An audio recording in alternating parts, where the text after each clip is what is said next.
Et si je te disais qu'Allah te parle déjà, qu'il t'a envoyé des signes que tu ignores peut-être depuis longtemps? Aujourd'hui, tu vas comprendre ce que ton cœur tente de te dire. Dans cette vie, Allah nous envoie des signes pour avancer, mais aussi des signes pour nous éloigner de ce qui peut blesser notre âme. Parfois, nous voulons tellement quelque chose que nous ne voyons plus les avertissements.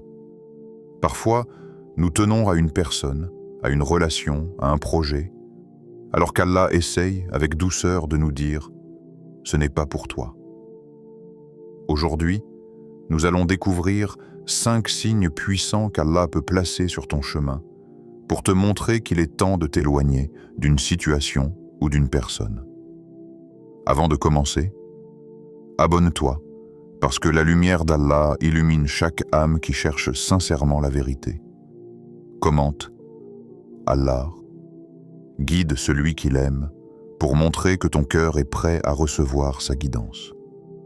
Partage cette vidéo, tu pourrais être la cause du réveil spirituel de quelqu'un. Et reste bien jusqu'à la fin, car une petite surprise spirituelle t'attend, un rappel spécial qui pourrait changer ta manière de voir les signes d'Allah. Bismillah, commençons. 1. Le malaise qui ne te quitte pas. Il y a des moments dans ta vie où tu t'efforces d'afficher un sourire. Ce sourire, tu le connais si bien qu'il finit par devenir une habitude, un masque presque naturel. Les autres le voient, ils le croient, ils pensent que tout va bien. Mais au fond de toi, il y a quelque chose. Une présence silencieuse, un pincement, une tension qui revient toujours. Ce quelque chose, personne ne le voit. Mais toi, tu le ressens avec une intensité que tu n'arrives même plus à décrire. Tu marches, tu t'occupes, tu vis, et pourtant, à l'intérieur, il y a un espace qui semble ne plus respirer correctement. Une partie de toi se serre, se ferme, s'assombrit. Tu essaies de l'ignorer, tu te dis que ça va passer, que c'est juste un mauvais moment. Mais le malaise revient encore et encore, parfois plus fort, parfois plus subtil, mais jamais totalement absent. Ce malaise, c'est comme une ombre qui te suit partout. Parfois tu crois t'en être débarrassé, mais il suffit d'un mot, d'une présence, d'un souvenir, d'une situation, et il revient instantanément. Une agitation intérieure qui ne laisse aucune explication rationnelle. Tu te sens comme déconnecté de ton propre cœur, comme si tu n'arrivais plus à entendre ta propre voix, noyé sous celle de tes peurs, de tes attentes, ou de ce que les autres espèrent de toi. Tu t'es déjà demandé « Pourquoi est-ce que je me sens comme ça ? Pourquoi est-ce que mon cœur se serre dès que je pense à cette personne, à ce projet, à cette direction ? Pourquoi est-ce que malgré tous mes efforts, je n'arrive pas à être serein ?» Cette sensation, ce poids dans la poitrine, ce silence intérieur qui crie, c'est parfois l'un des premiers signes qu'Allah place sur ton chemin. Car Allah est le créateur du cœur. Il est celui qui met la sakina, la tranquillité, là où il y a du bien, et celui qui retire cette sakina de tout ce qui n'est pas destiné à ton âme. Tu peux mentir à tout le monde. Tu peux même essayer de te mentir à toi-même. Mais tu ne peux pas mentir à ton cœur. Le cœur est un instrument beaucoup plus puissant qu'on ne l'imagine. Il capte ce que tes yeux ne voient pas, ce que ton intelligence ne comprend pas encore, ce que ton entourage ne soupçonne même pas. Le cœur ressent des vérités que ton esprit ne peut pas encore formuler. Il y a des situations qui brillent à l'extérieur, mais qui deviennent sombres à l'intérieur. Des gens qui semblent corrects, mais qui pèsent sur ton âme sans que tu comprennes pourquoi. Des projets que tout le monde applaudit, mais qui éteignent ta lumière dès que tu t'en approches. Chaque fois que ton cœur se trouble, chaque fois que ta paix disparaît, chaque fois que tu ressens ce non silencieux que tu n'arrives pas à expliquer, c'est un message. Un message qui ne vient ni de ta logique, ni de ton imagination, mais d'Allah lui-même. Car Allah ne parle pas seulement par les mots. Il parle aussi par les sensations, par ces mouvements subtils du cœur que personne ne peut contrôler. Et parfois, ce malaise est un bouclier, une protection invisible, une miséricorde discrète. Quand tu te forces à rester dans quelque chose qu'Allah veut t'épargner, ton cœur s'éteint. Quand tu t'obstines dans un chemin qu'Allah n'a pas écrit pour toi, ton esprit s'agite. Quand tu acceptes des présences ou des directions qui blessent ton âme, ton intérieur te le fait ressentir. Mais parce que tu veux comprendre, parce que tu veux que ça marche, parce que tu veux y croire, tu restes. Et plus tu restes, plus ton cœur te parle. Il te parle par l'inconfort, par la tristesse, par la fatigue émotionnelle, par cette sensation de lourdeur qui te suit comme une pierre attachée à ta poitrine. Tu t'étonnes parfois. Pourquoi je n'arrive pas à être en paix? Pourquoi je me sens mal alors que tout semble correct? Pourquoi il y a toujours quelque chose qui cloche? La réponse, parfois, est simple. Parce qu'Allah essaie de te protéger. Parce qu'Allah retire sa paix de ce qui n'est pas bon pour toi. Parce qu'Allah t'aime assez pour troubler ton cœur afin de t'éviter une douleur plus grande. Tu n'as peut-être pas compris le danger, mais lui, il l'a vu. Tu n'as peut-être pas vu le futur, mais lui, il le connaît. Tu n'as peut-être pas remarqué le poison, mais lui, il l'a senti avant toi. Et alors, ton cœur te murmure, encore et encore. Écoute-moi, éloigne-toi. Cette route ne t'est pas destinée. Reviens vers celui qui sait. Reviens vers moi. Parce que chaque fois que tu t'éloignes de ce qui te vole ta paix, Allah te rapproche de ce qui te la rend. Le malaise n'est pas un ennemi. Le malaise est un guide, une lumière déguisée, un rappel que ton âme mérite la tranquillité. Et qu'Allah ne veut pas te voir prisonnier d'un chemin où ton cœur ne peut pas respirer. 2. Des obstacles qui se multiplient. Il arrive un moment dans la vie où tu te sens comme enfermé dans un cycle qui n'avance pas. Tu essayes encore. Tu mets de l'énergie, du temps, de l'espoir, mais le résultat reste toujours le même. L'échec, le blocage, l'impasse. Tu penses que ce n'est qu'un petit contretemps. Tu te dis que c'est normal, que tout le monde passe par des difficultés. Alors tu recommences. Tu changes ton approche. Tu modifies ta stratégie. Tu persévères. Tu te sacrifies même. Mais malgré tout cela, rien ne se débloque. Et sans t'en rendre compte, tu entres dans une spirale. Tu avances d'un pas, tu recules de deux. Tu construis quelque chose et la semaine suivante, tout s'effondre. Tu veux réparer un problème, mais en essayant de le résoudre, un autre apparaît. Ce n'est plus une épreuve normale, ce n'est plus une difficulté qui te pousse à grandir. C'est une accumulation étrange, répétitive, presque irréelle. Comme si une main invisible remplaçait chacune de tes clés par une serrure impossible à ouvrir. Tu n'es pas le seul à vivre cela. Beaucoup de personnes traversent cette phase où les obstacles deviennent tellement nombreux qu'ils ne ressemblent plus à de simples épreuves, mais à des signes. Car Allah teste, oui. Mais Allah n'enferme jamais un croyant dans un cycle sans issue. Les épreuves te construisent. Les obstacles t'élèvent. Les difficultés te purifient. Mais lorsque les obstacles deviennent des murs, lorsque les murs deviennent des labyrinthes, et que les labyrinthes deviennent des prisons, alors il faut t'arrêter, respirer, et te poser une question essentielle. Est-ce qu'Allah est en train de me dire que ce chemin n'est pas le mien? Il existe des portes que tu veux tellement ouvrir que tu en oublies la fatigue, la douleur, l'épuisement. Tu continues d'essayer parce que tu t'es convaincu que ça doit fonctionner. Parce que les autres y croient. Parce que tu as investi du temps. Parce que tu as peur de renoncer. Parce que tu t'imagines qu'abandonner, c'est échouer.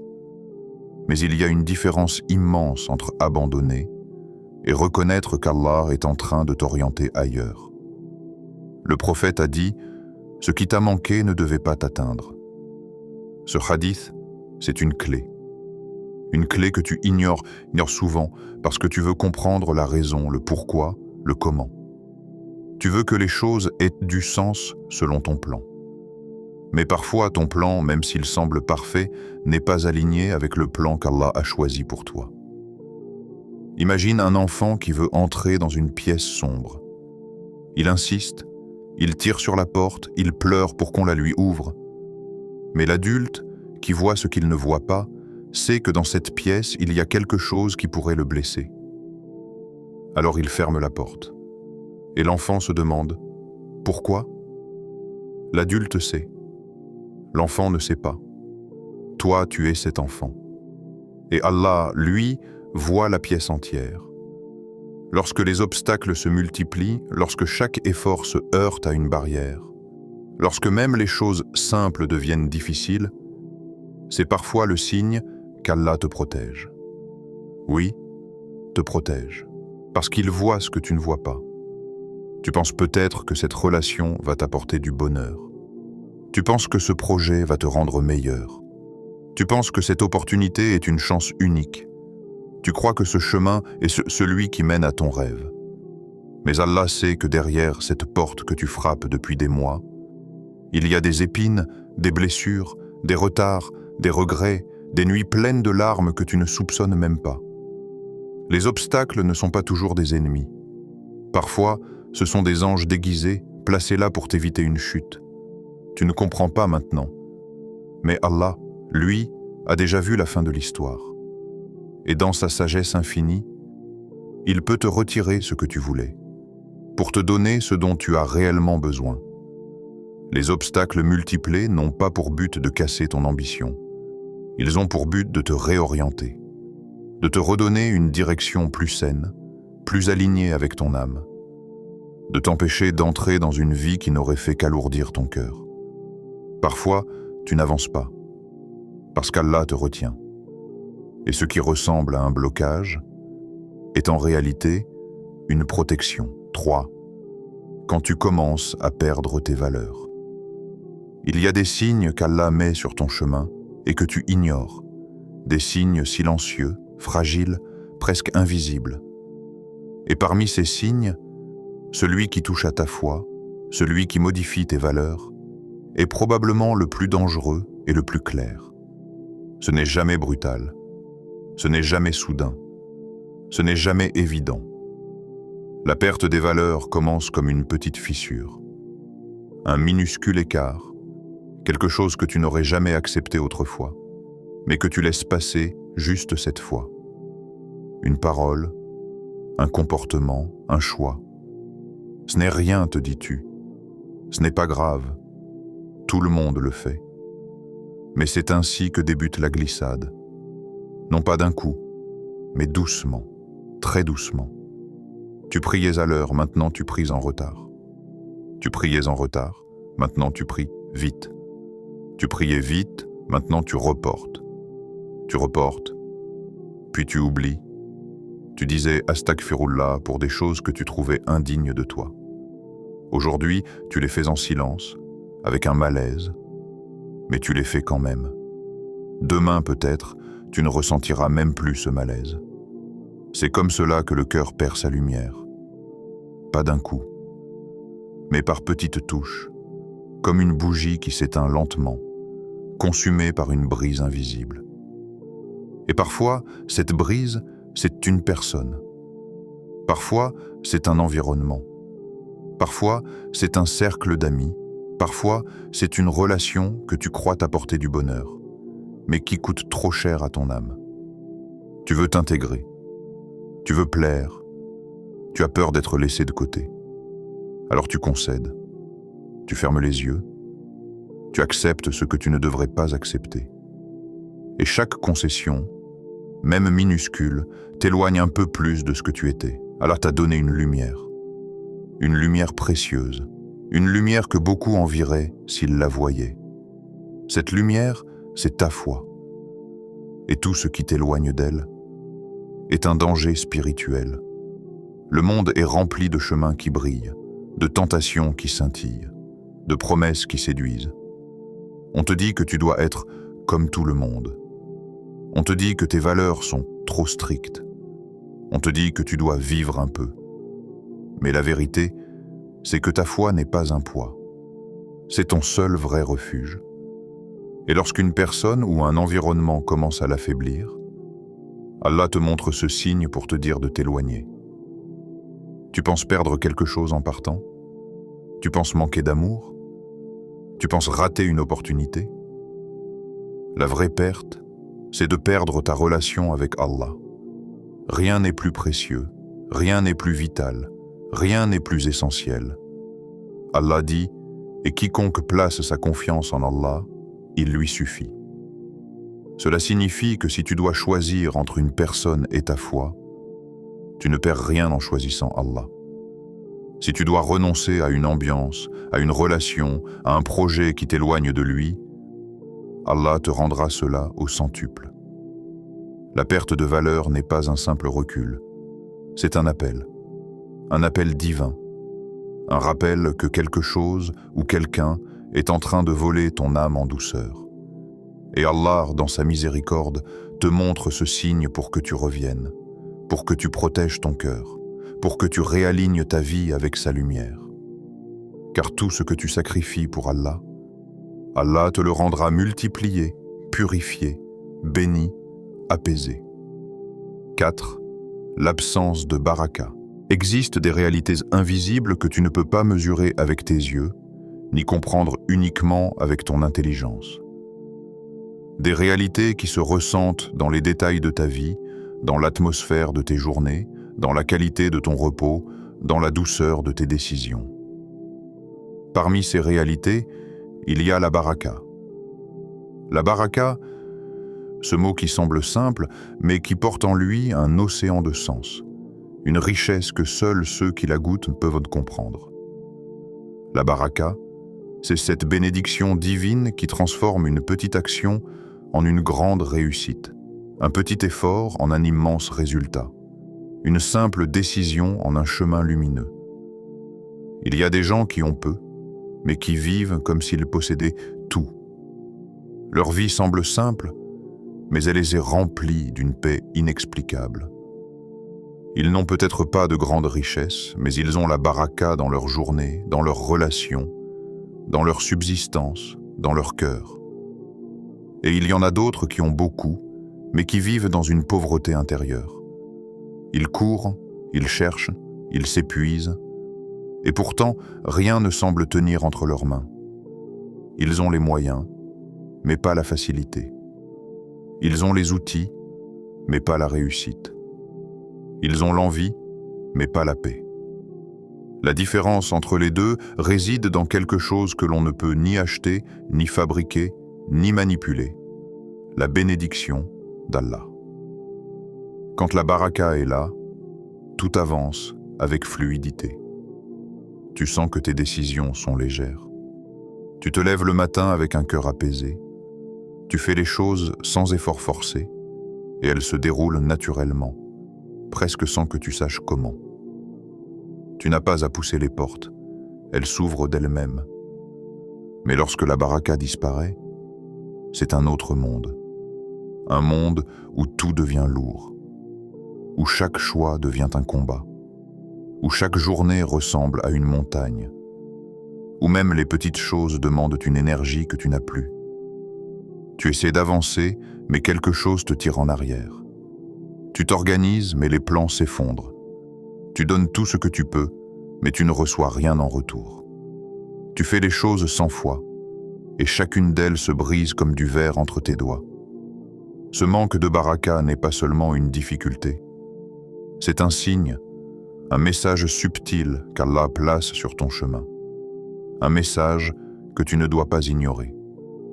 Parce que lorsque Allah retire sa baraka, il n'agit jamais sans sagesse. Il n'enlève pas pour te faire souffrir. Il n'enlève pas pour te punir. Il n'enlève pas pour te priver. Il retire sa bénédiction pour t'empêcher d'insister sur un chemin qui n'est pas le tien. Un chemin où ton cœur ne trouvera pas la paix. Un chemin où tu te perdras. Un chemin où ton âme ne respirera plus. Tu n'en vois peut-être pas les dangers. Tu ne comprends peut-être pas pourquoi ça ne marche pas. Tu ne vois peut-être pas ce que l'avenir réserve. Mais Allah, lui, voit tout. Il connaît la suite de l'histoire que toi tu ignores encore. Il connaît ce qui t'attend si tu continues d'insister dans une direction où il n'a pas mis de lumière. C'est pour cela qu'il peut retirer la baraka. Parce que ce chemin, si tu y restes, te coûtera plus que tu n'imagines. Il te coûtera ta paix, ton énergie, ta foi, ton équilibre, ta clarté intérieure. Quand Allah retire la baraka, c'est pour t'appeler à revenir vers ce qui te correspond réellement. Ce n'est pas un refus, ce n'est pas un mur. C'est une orientation, une boussole divine. Ce retrait, qui semble être une perte, est en réalité un cadeau. Parce qu'Allah ne t'éloigne jamais de quelque chose sans te rapprocher de mieux. C'est peut-être aujourd'hui que tu pleures cette porte qui se ferme. Mais un jour tu remercieras Allah d'avoir fermé ce qui aurait brisé ton cœur. La baraka est une lumière. Et quand elle disparaît, elle laisse une ombre. Cette ombre te montre que tu n'es pas à la bonne place. Lorsque tu sens que malgré tout ton amour, tout ton investissement, rien ne prend, rien ne grandit, rien ne prospère, alors écoute, ce n'est pas que tu n'es pas assez bon, ce n'est pas que tu es malchanceux, ce n'est pas que le monde t'en veut, c'est qu'Allah t'appelle ailleurs. Et chaque fois qu'il t'appelle ailleurs, c'est pour te donner mieux que ce que tu vis aujourd'hui. 5. Les rêves et les supplications. Il existe un royaume silencieux où les mots n'existent pas, mais où les messages sont plus profonds que tous les discours. Un espace où ton âme voyage pendant que ton corps dort. Un endroit où Allah peut déposer une lumière quand ton esprit, lui, est trop bruyant pendant la journée. Ce royaume, c'est celui des rêves. Les rêves ne sont pas tous pareils. Certains sont un simple reflet de tes pensées. D'autres viennent du chaos du quotidien. Mais parfois, un rêve descend avec un poids différent. Une intensité que tu n'arrives pas à expliquer. Une sensation qui reste accrochée à ton cœur, même après ton réveil. Ce rêve-là n'est pas comme les autres. Il t'interpelle, il te secoue, il t'avertit, il t'ouvre les yeux sur quelque chose que tu refusais de voir. Les bons rêves viennent d'Allah. Et Allah ne montre jamais un signe sans sagesse. Parfois, il t'ouvre une porte dans ton sommeil pour te montrer ce que tu ne veux pas voir dans ta vie éveillée. Parfois, il te montre un symbole, une scène, un danger, un visage, une distance, une lumière, une ombre. Et même si tu ne comprends pas le sens exact, ton cœur, lui, comprend le message. Le rêve n'est pas toujours la réponse. Le rêve est parfois l'avertissement. Il est cet écho silencieux qui dit « Fais attention, ce n'est pas ton chemin. Tu es en train de te perdre. » Mais les signes ne passent pas uniquement par les rêves. Ils passent aussi par ce moment sacré où tu lèves tes mains, où tu laisses tomber les masques, où tu dévoiles tes faiblesses, où tu exprimes ton besoin, ce moment où tu invoques Allah. La supplication, la doua, le lien direct entre ton cœur et le Créateur.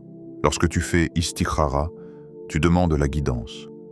Tu demandes à Allah de t'éclairer, de t'orienter, de te protéger de ce qui n'est pas bon pour toi.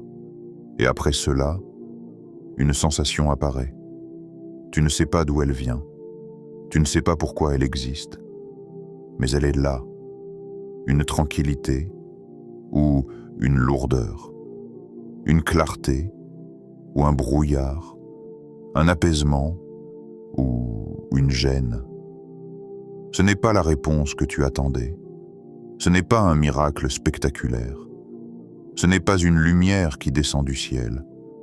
C'est quelque chose de bien plus subtil, mais bien plus puissant. Une orientation intérieure. Allah ne t'abandonne jamais lorsque tu l'invoques sincèrement. Même lorsque tu crois que tu n'as pas reçu de réponse.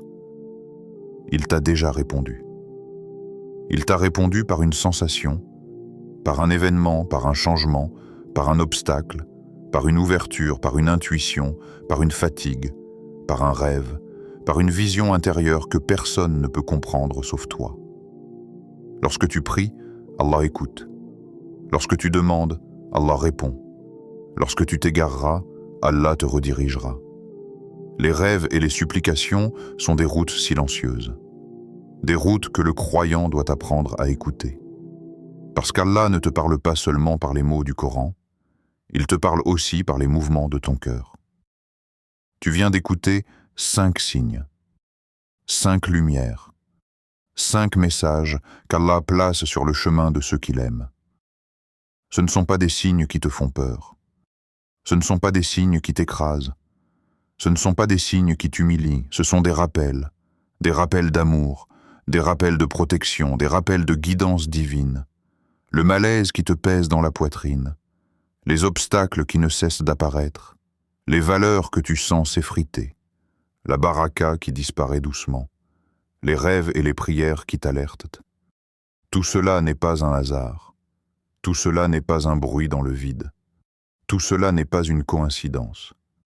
C'est Allah, ton Seigneur, ton protecteur, celui qui connaît ton futur mieux que toi, celui qui t'aime plus que tu ne t'aimes toi-même. Allah te retire ce qui t'abîme. Allah t'éloigne de ce qui t'empêche d'avancer.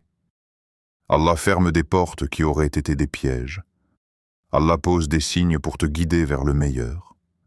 Et lorsque tu crois que tu perds, en réalité, tu es en train d'être sauvé. Lorsque tu crois que tu es abandonné, en réalité, tu es en train d'être protégé. Lorsque tu crois que tu traverses une injustice, en réalité, tu es en train d'être redirigé vers un chemin plus lumineux. Rappelle-toi ceci, Allah sait, toi tu ne sais pas. Et cette phrase suffit à apaiser tous les cœurs. Qu'Allah t'accorde la clairvoyance pour reconnaître ces signes, la force pour t'en éloigner quand il te dit de partir, la sagesse pour comprendre sa protection, la patience pour attendre ce qu'il t'a réservé, et la lumière pour marcher vers lui avec confiance. Amin ya Rab. Si cette vidéo a touché ton cœur, alors fais un acte simple mais immense. Like cette vidéo, abonne-toi à Lumière d'Allah et partage cette lumière avec quelqu'un qui en a besoin, car parfois, un simple rappel peut changer une vie.